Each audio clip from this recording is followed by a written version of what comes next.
I was over in South Jackson today off of Forest Hill Road, and Shannondale Drive. They're still struggling a little bit over there, but the pressure is increasing. There may be a couple of residents on McClure Road that are still out, and maybe a couple other pockets in West Jackson. But from other than where we're having water main break repairs, where right now they're on Medgar Evers, those particular places will be without water until those repairs are made. But I'm telling you, when I stood here yesterday, I was very disheartened. But from today, I'm telling you, I am very enlightened by where we're at today and where we should be tomorrow. Right now, we're on a trend of getting everybody's water restored, and which is a good thing, which everybody's been working toward. As our tanks continue to fill, if we don't make any regressions back, we'll be able to start sampling and hopefully start lifting the boil water notice. So that is a positive thing that is working for us. You know, we are very sorry for this traumatic experience for our residents throughout, this particular time, and understand that, this has been very difficult on everyone, especially our residents and businesses, and we sincerely appreciate their patience during this time. And as we continue to get out of this crisis, we continue to ask for their continued patience till we get the water restored to everyone. But we're checking different places, fire hydrants throughout the city.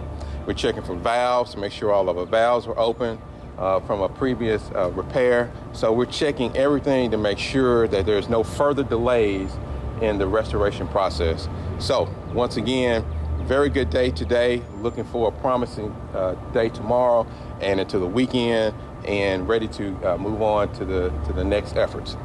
Take any questions? Yeah, Dr. Williams, we're at 85 PSI, so that's a pretty dramatic increase from yesterday when we were at 55.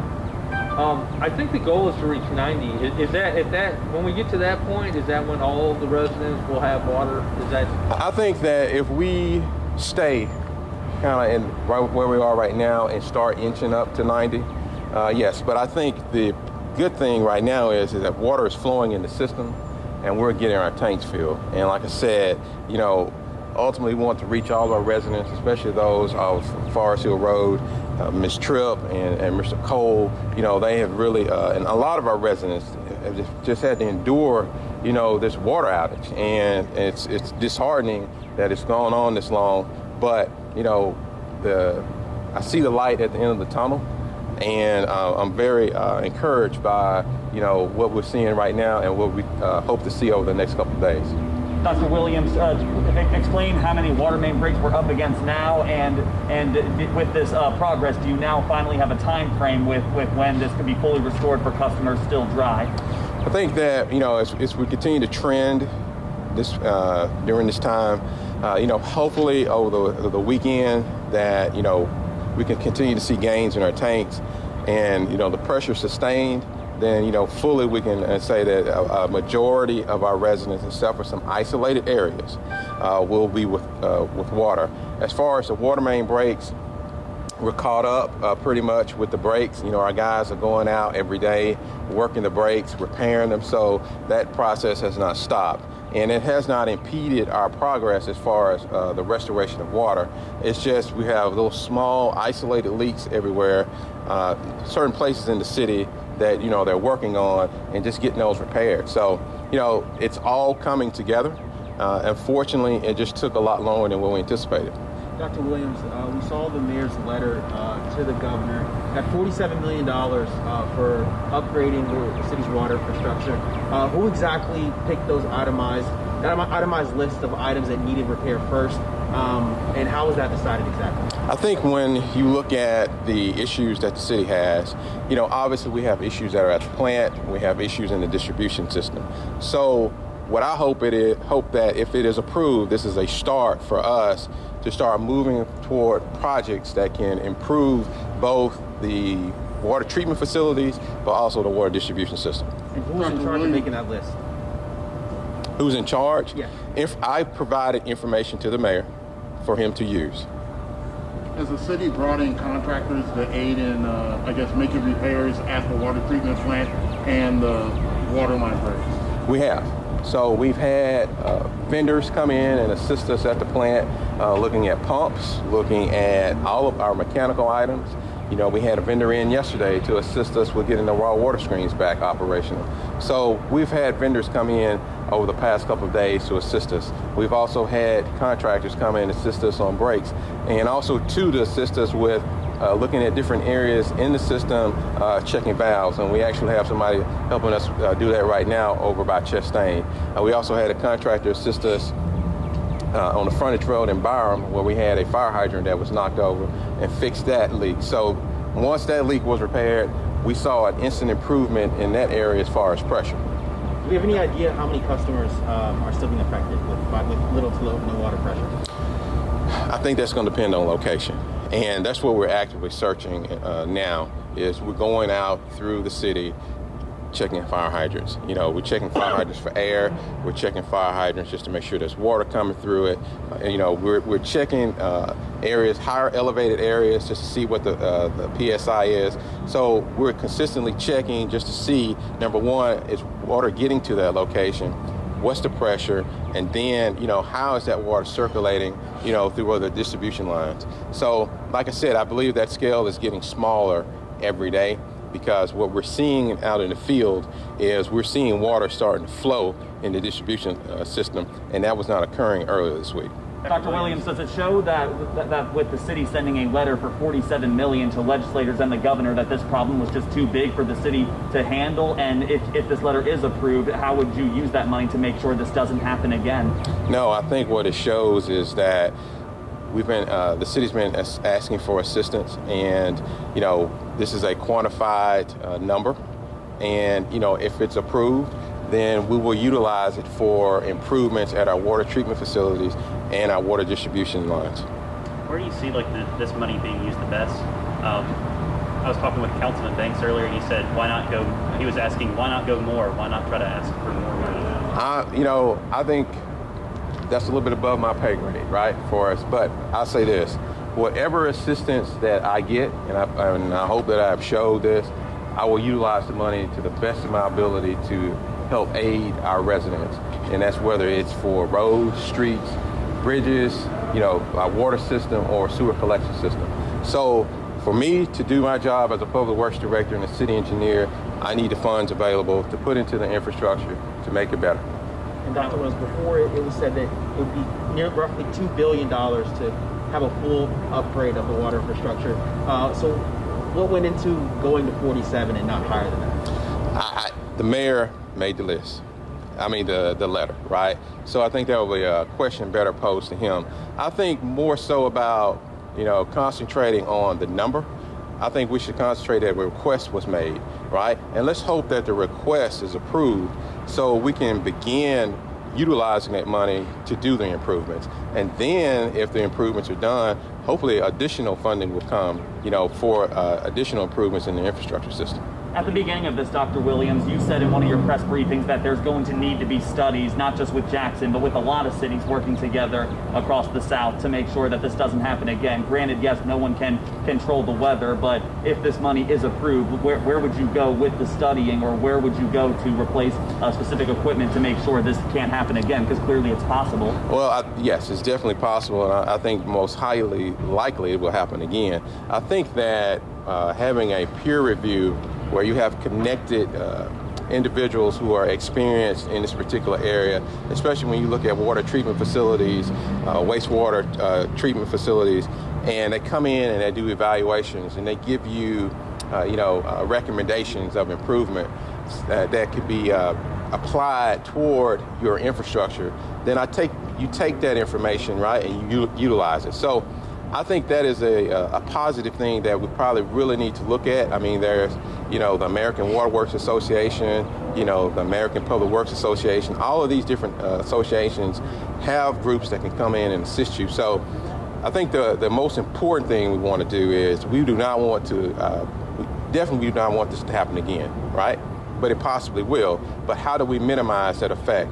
And I think that if you look at over the years, our infrastructure has shown that it needs attention, right? But it's been more evident now that it needs attention, and we need to provide resources toward making improvements. Any idea how much that could cost down the road, or what's the bill now we're looking at? Well, I think it's very difficult because right now we have a water issue, okay? we might get out of this, and 2 weeks from now, we might have a different issue.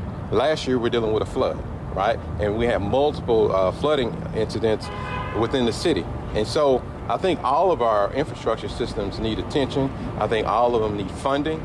But the catalyst right now is that we have a severe water outage occurred in the city, right? And it affected a lot of people from here all the way to Texas. And so I think it's evident that attention needs to be made toward the water treatment facilities, distribution system, you know, and any monies that we can get approved for making those improvements, we would greatly accept it. Yesterday, you mentioned that the water pressure went down, and that took water away from some residents who had finally gotten it. Do you know how much of a setback that still is? Actually, right now, from the texts and emails that I have received, we pretty much bounced back. So, you know, that's a good thing. We didn't lose too much. I was very concerned by us having a day, pretty much a day of loss, that, you know, it was going to set us back today. But it looks like we have regained what we had lost. So that's a good thing. Well, going back to one of my earlier questions, if I may, Dr. Williams, currently how many water main breaks are being repaired right now, and do you expect it at all to possibly keep growing? It very well. I mean, we get 4 or 5 breaks a day. So that's not anything different. We have narrowed down the list. And so I think we're somewhere around low 20s right now. So, I mean, that's not more than typically what we may see in the system itself. So we will eventually get all those repaired. And of course, every day we'll get new ones just because the system is old. And on Sunday, we reached 90 PSI near Obie Curtis. And Monday we dropped. Today's another good day. What's preventing this from happening again and having another repeat of losing that pressure? Well, obviously, you know, when we're trying to prime the system, is how I would look at it. You know, we won't have a good day, and then it was going to come back and be a bad day. But I think what we're trying to build is consistency, and I think that's what we really stated in the beginning, is how can we have a consistent trend going along and stay there. And so we've had, like I said, we've had a number of people at the plant today consulting us on, you know, the amount of water that we bring in, the amount of water that we put out in the distribution system, how we equalize that, and how we can keep it sustainable. So I'm very encouraged by the information that I've received today, and, you know, we'll take each day, you know, one day at a time. But today, you know, much better than yesterday, and tomorrow, you know, we anticipate it to be better than today. Sir, what do you know about the city of Byram? What's their status with customers? Talked to the Byram Public Works Director today. He said that, you know, they were doing well, their pressures were up, so I think that Byram should be in a pretty good state right now. Any other questions?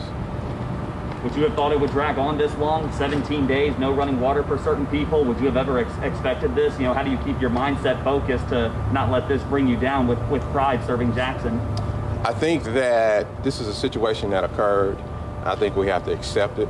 I think we have to accept the fact that our residents, a large portion of our residents were without water for a number of days. But at the end of the day, I think that if this is an opportunity for us to get additional funds to help our infrastructure system, then I think that's what we need to look toward. That's it. Appreciate it, guys. Thank you, sir. Thank you. Lady. That is City Engineer Dr. Charles Williams with his daily update. He says things are starting to come together. There are some positive things happening with the Jackson water system today. He says water is flowing into the system at about 85 PSI. You might remember that the goal is to have it consistently at 90. And he says he is hopeful that by the weekend, the city's water tanks will continue to fill and that pressure will be able to be maintained. Dr. Williams also says he's hopeful that the system will continue to improve. He also says he believes that we're beginning to see the light at the end of the tunnel of all this situation. Now, Mayor Chokwe Antar Lumumba has sent a letter to the state asking for $47 million for repairs to the system. Dr. Williams says that the system needs attention to avoid issues like this and other problems in the future. He says crews are caught up with water main breaks around the city. Also talked about the city of Byram. He says their water pressure is working well right now, and he is also asking for just a little bit more patience from citizens as we start to get to the end of this ongoing problem. Right now, Water Drive 16 is underway. Our goal is to help families in need during the city's ongoing water crisis. Again, today, all of this happening inside Kroger stores in Madison on Highway 51, near the reservoir on Spillway Circle, Crossgates in Brandon, and in Byram on Sywell Road. Now, in addition to taking your in-person donations at those 4 area Kroger stores, you can also make a donation virtually on our website at WAPT.com. So far, we're hearing 585,000 bottles of water have been donated. We've also had some big donations come in from some of our friends in the community. Now, we're taking, again, donations until 7 o'clock tonight. Stay tuned throughout the day for updates. And one other note before we go, you're unable, I should say, to donate water from stores in Jackson. Instead of taking from Jackson, we want to help our neighbors by bringing water into the city. Again, the drive doesn't end until 7 o'clock this evening. Plenty of time. We urge you to come out and make a donation or donate at WAPT.com.